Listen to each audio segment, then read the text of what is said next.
Rapper Blueface is arrested in Las Vegas for attempted murder, and we break down how this may have all went down with veteran Nevada law enforcement officer Ashton Packe. Welcome to Sidebar, presented by Law&Crime. I'm Jesse Weber. Let's go over now to Las Vegas, where it's being reported that rapper Blueface has been arrested for attempted murder. Las Vegas Metro Police arrested the 25-year-old musician, whose real name is Jonathan Porter, outside of a Lolo's Chicken and Waffle, seemingly in the middle of the day. Now, he had an open warrant for attempted murder with a deadly weapon and also discharging a firearm outside of an occupied structure. Two very serious charges here, all in connection to a shooting that happened back in October near Las Vegas Boulevard. So we wanted to get a little bit more perspective on how this might have went down, and I'm joined by a very special guest, Ashton Packe, who for 23 years served as a Nevada law enforcement officer, and Ashton was a strike team leader during the October 1st attack in Las Vegas in 2017, and Ashton joins us right now. Ashton, thanks so much for coming on. Thank you so much for having me. I want to talk about this arrest because obviously there's so much we don't know, but when you look at it, you had plainclothes officers. It's seemingly the middle of the day. I think they said there was 6 to 8 officers in unmarked cars. It seems like an undercover operation. Do you get that kind of impression? I mean, what were your initial impressions looking how this went down? Well, after having done some research on this arrest, I'm pretty confident that that's probably one of our task force uh, units that are operating here in the Las Vegas Valley. More than likely, that's the criminal apprehension team. That team's comprised of FBI agents, U.S. Marshals, and of course, detectives from the Las Vegas Metro Police Department and all the surrounding cities that are within the Las Vegas Valley, known as Clark County. So I'm pretty confident to think that those cops, they operate in I hate to say undercover, but definitely a plainclothes capacity. But yes, they are very able to kind of covertly switch between plainclothes and undercover if they have to go and make an arrest. And that team, they really hunt only wanted fugitives, active assailants that we absolutely have to get off the street in real time. The most violent of people are kind of covered by that team. Is that because of the charges here, or is that also, you think, because of the celebrity nature of this? I feel like that might add a sensitivity to it as well. I'm going to lean towards the violent nature of these charges that have been leveled against this rapper. He obviously, what in law enforcement we know as a shooter, someone who's willing to engage people with a firearm, a propensity for violence. Those are the kinds of people that those, like the criminal apprehension team or any kind of fugitive task force, are going to actively go out and try to take into custody once any warrants are approved by judges and are active in the system. Hey guys, Sean Six Larkin here from On Patrol Live. The holiday season's upon us, and if you're looking for that perfect gift to stuff down in that stocking or put under the tree for somebody else, pick up my book, Breaking Blue, Real Life Stories of Cops Falsely Accused. It's a great read, something you don't want to miss. You can pick it up on Amazon. You know what was fascinating about it? And there's this video, I think TMZ was able to obtain it, where you actually see the officers and members of this team literally grabbing him out of the middle of nowhere, pushing him to the ground. Onlookers come by. They're confused as to what's happening. And all the officer said is there was a warrant out for his arrest. The way they actually apprehended him, that aggressive nature, is that typical? Is that usually how it's done in these kinds of cases? Yes, absolutely. When you're dealing with someone who has that propensity for violence, someone who's willing to engage, we have to assume untrained, unarmed individuals that were shot at in this attempted murder case, even if they're rival gang members or rival criminals.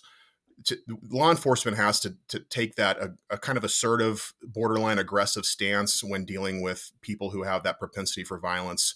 And so, yeah, that surprise, that surprise of, I don't want to say violence, but that quick action that tends to take any counter away from them trying, if the suspect is going to try to launch some kind of a counter assault or try to escape, these officers are going to want to get in there, these agents and detectives, they want to make it quick, and over. They want this to be completely over and that subject in custody so that the rest of the public can go about their day, that business can continue to operate, so that the law enforcement officers can get that person out of the area and booked into jail so he can go and appear before a judge. Yeah, why do you think they did it in the middle of the day outside of this Lolo's Chicken and Waffles? I mean, again, the Blueface and his girlfriend, Krishan Rock, were literally sitting on these benches looking at their phones, and then out of nowhere is when the team comes in. Is it literally you want to get somebody when they least expect it? Is it maybe there's less danger if something's happening in the middle of the day? Because I'm also thinking maybe you do it in the middle of the night at a certain part when there's less people around, because you don't want to create a situation where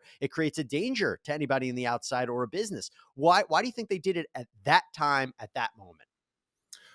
Probably for the simple fact that they received information that he was going to be there. Sometimes I think we watch these shows and we watch movies where we have some, amazing command center that operates 24/7 with like a 007 queue that has all the information at the tip of a finger, at the Google search. It doesn't operate like that in the real world of law enforcement. So if one of the agents, one of the detectives on the task force received information from a source or an informant that the subject was located at a business and he was outside waiting for a table, law enforcement has to make decisions in real time. And I agree with their, get that guy in custody as quickly as possible. Use the benefit of surprise to take him into custody. His brain was probably still trying to figure out what was happening by the time the handcuffs are already on. That takes away any opportunity for him to escape or for him to launch, like I said, a counter assault against law enforcement. I don't think the law enforcement officers always love the location. If we could pick it our way, it'd be in the middle of the desert surrounded by a SWAT team, but we don't have that luxury all the time. So if the cops got the information that he's on a bench right now and they literally rally a team within 10, 15 minutes, they pull up, he's sitting on a bench. One of the bosses on that team made a command decision to say, hey, let's get him into custody now, make it quick, make it over, and let's get him to jail. Yeah, this isn't Seven, although that didn't have a great outcome either. But you get what I'm trying to say. So what do you think was happening behind the scenes, right? We know that there was this incident that happened, I believe, October 8th of this year. What do you think was happening behind the scenes of the investigation between October and now? I'll give everybody an idea. So in the days after this alleged shooting, Blueface, he posted a clip from a music video for his song Better Days 2, Pain in the Ghetto. And he posted it on his Instagram page. And the music video actually shows him in jail garb, this orange jumpsuit. And the clip opens with the lyrics, one suspect, two victims, hurt all three of the kids, 4 or 5 shots, all it took to get him 40 years. Now, I don't know really what that means. I don't know if it has any relation to what actually happened, but something was going on behind the scenes between when this shooting happened to now. Walk us through what you think might have been happening. Well, upon the initial crime that occurred, we're going to obviously have, patrol officers would have responded, locked that scene down, and then detectives would come out and begin the investigation. Once the investigation probably revealed that, this gentleman has deep affiliations to street gangs, criminal street gangs, more than likely that investigation switched over to a gang investigation with a potential gang enhancement. Or at least to have gang investigators, those subject matter experts, provide context to whatever detective unit decided to work that case. And so once the case is investigated, once the investigator checks all the boxes, goes through all the investigative steps and process that they have to go through to build a case against this suspect, and once probable cause probably was established fairly quickly. Probable cause sometimes it's a great standard to have. Obviously, you have to have that to make an arrest, but we want maybe a little bit more to take to a prosecutor that we can show proof beyond that reasonable doubt, so that that violent action is that person is held accountable for that violent criminal act.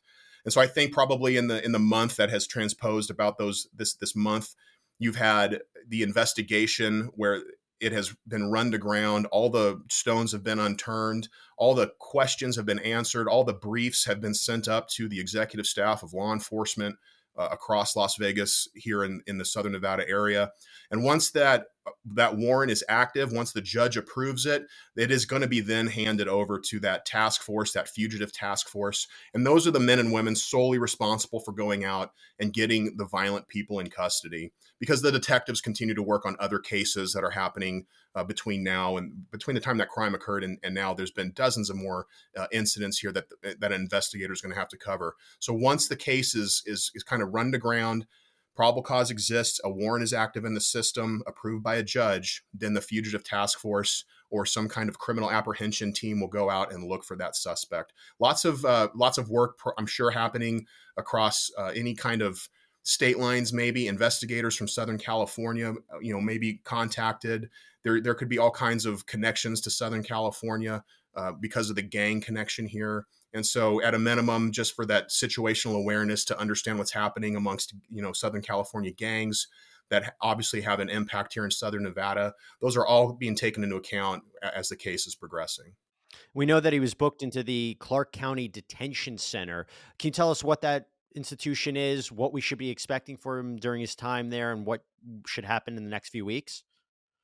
Sure. Clark County Detention Center is the main central jail here in Southern Nevada. It is overseen and ran by the Las Vegas Metro Police Department, where the elected sheriff is in charge of all of it. He will obviously make appearance before a judge. They'll have a 72-hour probable cause hearing. He'll have a potential opportunity to make bail unless a judge decides that the bail is either going to be so high or there won't be any bail afforded based on the violence of the actions accused in the criminal complaint. Ashton Packe, thank you so much for taking the time to break this down for us, because obviously all we have are really the videos and the reporting, but to kind of get this insider perspective of how this went down and maybe what was happening behind the scenes, it's really going to be important for us all to understand this. And maybe as this case progresses, we would love to have you back on to talk a little bit more about it. I'm looking forward to it. Thanks for having me. Thanks so much, everybody, for joining us here on Sidebar. Please subscribe on Apple Podcasts, Spotify, YouTube, wherever you get your podcasts. I'm Jesse Weber. I'll speak to you next time.